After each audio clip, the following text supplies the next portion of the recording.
الحمد لله وكفى والصلاة والسلام على سيد الرسل وخاتم الأنبياء أما بعد فأعوذ بالله السميع العليم من الشيطان الرجيم بسم الله الرحمن الرحيم الذي خلق الموت والحياة ليبلوكم أيكم أحسن عملا وقال الله في مقام آخر كل نفس ذائقة الموت صدق اللہ العظیم۔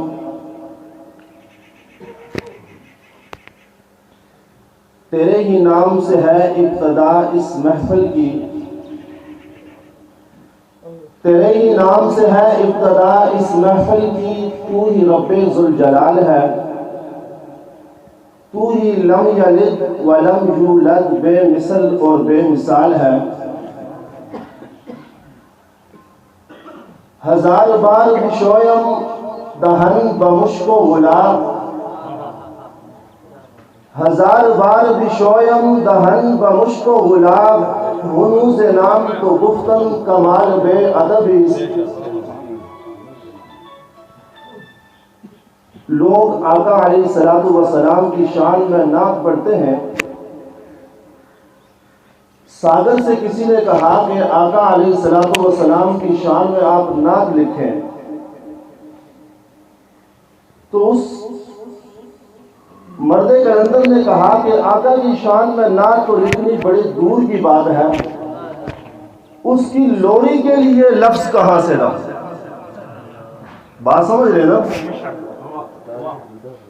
آپ کی علاقے کی زبان بول رہا ہوں کہ اس کی لوری کے لیے لفظ کہاں سے لاؤں؟ اس کی لوری کے لیے لفظ کہاں سے لاؤں؟ سارے عالم کے مقدر کو جگایا جس نے، جس کے جھولے پہ ملائک نے ترانے چھیڑے، جس کے جھولے پہ ملائک نے ترانے چھیڑے، کیسر و کسرا کے منڈیروں کو ہلایا جس نے، ہو لاکھوں سلام اس آقا پر، بت لاکھوں جس نے توڑ دیے، دنیا کو دیا پیغام سکون، طوفانوں کے رخ موڑ دیے۔ اس محسن اعظم نے، اس ہادی اعظم نے کیا کیا نہ دیا ان انسانوں کو، دستور دیا، منشور دیا، کچھ راہیں دی، کچھ موڑ دیے۔ ہمارا عقیدہ ہے کہ فلک خوبصورت سجایا نہ ہوتا، فلک خوبصورت سجایا نہ ہوتا، کسے شاید ابھی اتھے سایہ نہ ہوتا، نہ اے عرش کرسی نہ اے چند تارے، شب و روز دے نہ ہوندے اے نظارے، نہ جن و بشر تے نہ کوئی پرندہ، حیاتی مماتی نہ مویا نہ زندہ، نہ حورا دے قصے نہ آدم نہ ہوا، نہ یعقوب یونس نہ یوسف سلیخا، نہ تختہ دے تاجاں دے سلطان ہوندے، نہ محلہ دے والی نہ دربان ہوندے، نہ ملدی کسے نو نہ اے زندگانی، ہوائیں نہ ہوندا اے پانی، نہ عرش و فرش نہ خاکی نہ نوری، زمانے تے کچھ بھی نہ ہوندا ظہوری، کسے شاید ابھی اتھے سایہ نہ ہوندا، جے رب نے محمد بنایا نہ ہوندا۔ تکبیر! نعرہ رسالت! نعرہ حیدری! محترم حاضرین، مکرم سامعین، بزرگان دین، جماعت مسلمین، امت بہترین، تابع صراط مستقیم، ملت حضرت خلیل، میرے قابل صد احترام عزیز بزرگوں، عزیز ساتھیوں، سب سے پہلے دعا ہے کہ اللہ رب العزت آپ حضرات کا یہاں پہ آنا، بیٹھنا، سننا، سنانا اپنی بارگاہ عالیہ میں قبول و منظور فرمائے۔ میں اظہار تعزیت پیش کرتا ہوں محترم جناب چودھری ابرار حسین صاحب سے کہ اللہ رب العزت اپنے نبی کریم جناب محمد رسول اللہ صلی اللہ علیہ وسلم کی ولادت باسعادت کے صدقے سے پیغمبر علیہ السلام کی صداقت و عدالت و دیانت و جرأت و شجاعت کے صدقے سے اللہ رب العزت چودھری محمد سجاد صاحب جو اس دنیا سے رخصت ہوئے ہیں، پروردگار عالم مرحوم کی قبر کی منازل کو آسان فرمائے، جنت الفردوس میں اعلیٰ مقام عطا فرمائے۔ اور میں شکر گزار ہوں محترم جناب صوبیدار محمد یونس صاحب کا کہ میں ان کے توسط سے آپ حضرات سے گفتگو کا شرف حاصل ہو رہا ہے۔ میں لمبی چوڑی تقریر نہیں کروں گا، آپ نے حضرت علامہ کا اور شعرائے کرام کی منقبت آپ حضرات نے سماعت فرمائی ہے۔ میں تھوڑا سا سبق آپ کے سامنے، ایک غور اور فکر والی بات۔ آپ نے گفتگو سنی کہ مرنے کے بعد کیا کچھ ہوگا۔ کبھی ہم نے یہ بھی سوچا ہے کہ آج جو ہم زندہ ہیں یہ ہم کس لیے ہیں؟ کیونکہ یہاں پہ بات ہوئی کہ مرنے کے بعد ایسے ہوگا ویسے ہوگا، یعنی کہ وہ مناظر آپ کے سامنے رکھیں گے۔ قابل صدر احترام عزیز بزرگوں، عزیز ساتھیوں، ایک وہ وقت تھا کہ جب یہ انسان کوئی قابل ذکر چیز نہیں تھا۔ اس پہ ایک دور وہ بھی گزرا ہے اس انسان پہ۔ یہ جو ملک ہیں، چودھری ہیں، راجے ہیں، یہ جتنے بھی ہم نام آج رکھے ہیں نا، ایک ان پہ وہ بھی وقت تھا۔ اللہ کا قرآن کہتا ہے هل أتى على الإنسان حين من الدهر لم يكن شيئا مذكورا، کہ ایک وہ وقت اس انسان پہ گزرا ہے کہ یہ کوئی قابل ذکر چیز نہیں تھا، کہ اگر اس کا وہ مادہ اور اصل کسی کپڑے پہ لگتا تھا تو کپڑا ناپاک، جسم پہ لگتا تھا جسم ناپاک، اس کو حقارت کی نظر سے دیکھا جاتا تھا۔ یہ ایک انسان کی اصل ہے، اس کی بنیاد اور جڑ ہے، لیکن اللہ کی ذات کہتی ہے پھر ہم نے اس قطرے کو، اس ناپاک قطرے کو کیا کیا؟ ایک قابل ذکر چیز بنایا۔ اِنَّا هَدَيْنَاهُ السَّبِيلَ إِمَّا شَاكِرًا وَإِمَّا كَفُورًا، اس کو ہم سننے والا، دیکھنے والا، سمجھنے والا، اس کو اس ترتیب کے ساتھ ہم نے اس دنیا کے اندر ظہور پذیر کیا۔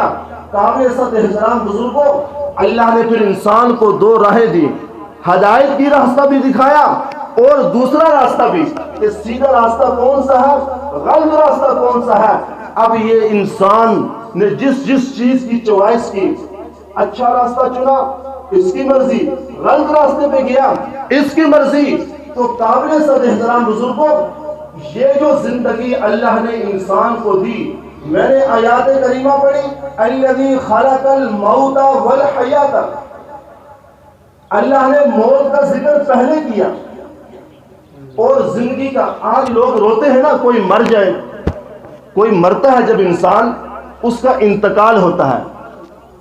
مرنے کا مطلب یہ نہ سمجھے کہ انسان مر مک گیا، ختم ہو گیا، جیسے کہ پہلے علامہ صاحب بیان فرما رہے تھے۔ یہ مرنے اور مکنے والی بات نہیں، ہر انسان چار عالموں سے گزرتا ہے، چار دنیا سے گزرا ہے وہ۔ ایک عالم ارواح کا، پھر یہ انسان عالم بطن کے اندر آیا، ماں کے پیٹ کے اندر بھی انسان کو زندگی ملی ہے یا نہیں؟ 4-5 مہینے کے بعد اس وجود کے اندر روح پھونک دی جاتی ہے۔ بچہ 9 مہینے ماں کے پیٹ کے اندر رہتا ہے، وہ زندگی پاتا ہے۔ 4 مہینے کے بعد اس کے وجود میں روح آتی ہے، وہ باقاعدہ سانس لیتا ہے، خوراک ملتی ہے اس کو، اس کی وہ ایک دنیا ہوتی ہے 1 فٹ کی، کہ اس دنیا کے اندر وہ بچہ ماں کے پیٹ کے اندر ایک دنیا کے اندر رہا، اس کی وہ ایک دنیا ہے۔ وہی بچہ جب اس دنیا کے اندر آتا ہے تو سب سے پہلا کام، اگر آپ کو اتفاق نہ ہوا ہو تو اگر کوئی میرا بھائی ڈاکٹر بیٹھا ہو تو وہ ضرور جانتا ہوگا کہ بچہ پیدا ہونے کے بعد سب سے پہلا کام کیا کرتا ہے؟ کیا کرتا ہے؟ کیا بولے بھائی؟ سب ڈاکٹر ہیں ماشاءاللہ۔ سب سے پہلا کام بچہ کرتا ہے، روتا ہے۔ کیوں؟ کہ وہ یہ سمجھتا ہے کہ مجھے میری دنیا سے نکال دیا گیا ہے، مجھے اس مقام سے، یہ میری ایک وسیع دنیا تھی جہاں میں اکیلا حاکم تھا، اکیلا حکمران تھا، کوئی میرا رشتہ دار نہیں، کوئی عزیز و اقارب نہیں، کوئی میری جائیداد پہ قبضے کرنے والا نہیں، کوئی میرے مال کو ہڑپ کرنے والا نہیں، میں اکیلا حکمران تھا۔ یہ مجھے یہاں سے کیوں نکالا جا رہا ہے؟ بچہ سب سے پہلے روتا ہے، ساری دنیا خوشی مناتی ہے، ہنستی ہے، مٹھائیاں تقسیم کرتی ہے کہ یہ عالم وطن سے عالم دنیا کے اندر آیا، سارا جہان خوش ہے۔ بچہ روتا ہے کیوں؟ کہ بچے نے جو دنیا دیکھ رکھی تھی اس کے سامنے یہ دنیا بڑی حقیقت تھی، لیکن جب وہ دنیا کے اندر آیا اس نے دیکھا کہ پہلے میرا کمرہ 1 فٹ کا تھا، آدھے فٹ کا تھا، اب میرا کمرہ 12-18 کا ہے، 30-32 کا ہے، 50-60 کا ہے، میری جائیداد ایکڑوں کے اوپر ہے، کلوں کے اوپر ہے، میرا رقبہ اتنا وسیع ہے، میری گاڑیاں کھڑی ہیں، میرے محلات ہیں، میری بلڈنگیں ہیں، سب کچھ ہے، بینک بیلنس ہے۔ اتنا کچھ دیکھتا ہے تو کہتا ہے کہ ماں کے پیٹ والی دنیا تو بڑی حقیر سی تھی، اس میں تو کچھ بھی نہیں تھا، اصل دنیا تو یہ ہے، اصل جائیداد تو یہ ہے، اصل رشتہ داریاں تو یہ ہے۔ اس دنیا کے اندر آنے کے بعد بچہ جب اس دنیا کے اندر آ جاتا ہے یہ سب کچھ دیکھتا ہے، یہ دیکھ لینے کے بعد اگر کوئی اس بچے سے کہے کہ بیٹا آپ واپس ریورس گیئر لگائیں، واپس اپنے ماں کے پیٹ میں چلے جائیں، اسی دنیا کے اندر تو کوئی ہم میں سے جانا پسند کرے گا؟ کبھی بھی پسند نہیں کرے گا۔ تو جب انسان اس دنیا سے قبر والی دنیا کے اندر جاتا ہے، ساری دنیا رو رہی ہے، سب روتے ہیں کہ یہ ہمیں چھوڑ کے چلا گیا، سب روتے ہیں، لیکن حدیث کے اندر آتا ہے الموت تحفۃ المومن، اللہ کے نبی نے فرمایا کہ موت جو ہے یہ مومن کے لیے تحفہ ہے۔ آپ سارے عاشق رسول ہیں، اللہ کے نبی پہ ایمان رکھتے ہیں، اللہ کے نبی کو اللہ کا حبیب مانتے ہیں، اس نبی کا فرمان ہے کہ موت مومن کے لیے تحفہ ہے، پھر روتے کیوں؟ وجہ کیا ہے؟ رب کعبہ کی قسم ہے، وجہ مرنے کے بعد کیا کچھ ہوگا اس کی میں بات نہیں کرتا، صرف اتنا کہتا ہوں پیر نصیر الدین نصیر رحمت اللہ علیہ، اللہ ان کی قبر پہ کروڑوں رحمتیں نازل فرمائے، وہ فرمایا کرتے تھے کہ کون مقبول ہے کون مردود ہے، بے خبر کیا خبر تجھے کیا کون ہے، جب تلیں گے عمل سب کے میزان پر تب کھلے گا کہ کھوٹا کھڑا کون ہے۔ یہ بات چھوڑو، یہ چھوڑ دو کہ کیا ہوگا مرنے کے بعد، وہ اگلی بات ہے۔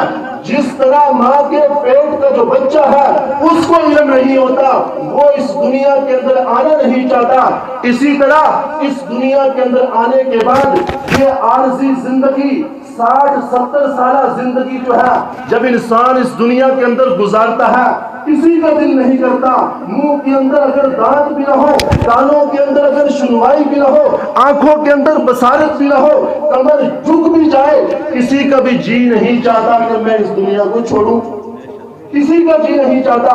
کیوں؟ اللہ کے نبی نے فرمایا کہ یہ دنیا جو ہے، یہ دنیا اس کی جو لذت ہے، اس کی لذت ایسی ہے کہ انسان جب اس کو اپنے دل و جان کے اندر پیوست کر لیتا ہے تو پھر اس کا جی نہیں چاہتا کہ میں اس دنیا کو چھوڑوں۔ لیکن میں آپ کو بات بتاؤں، اللہ کے نبی نے فرمایا کہ جب کوئی مومن جو ہے اس کی روح نکلتی ہے، روح جان جسم سے جدا ہوتی ہے، ایک انتقال وہ ہوتا ہے کہ جس پہ ہم مٹھائیاں تقسیم کرتے ہیں، خوش ہوتے ہیں، ایک انتقال وہ ہوتا ہے جس پہ ہم سارے ذمہ دار بیٹھے ہیں، جب زمین کا انتقال ہو ہم بڑے خوش ہوتے ہیں۔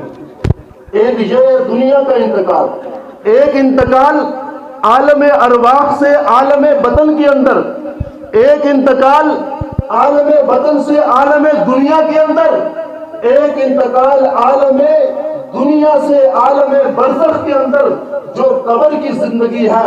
جب انسان اس دنیا سے قبر والی دنیا کے اندر انتقال کرتا ہے، اللہ کے نبی صلی اللہ علیہ وسلم نے فرمایا کہ جب نیک بندہ قبر کے اندر جاتا ہے تو اس کا حساب و کتاب ہونے کے بعد اگر وہ نیک روح ہے، جنتی ہے، تو فرشتہ کہتا ہے کہ ارے صاحب ایسے سو جا جس طرح پہلے دن کی دلہن جو ہے وہ سوتی ہے.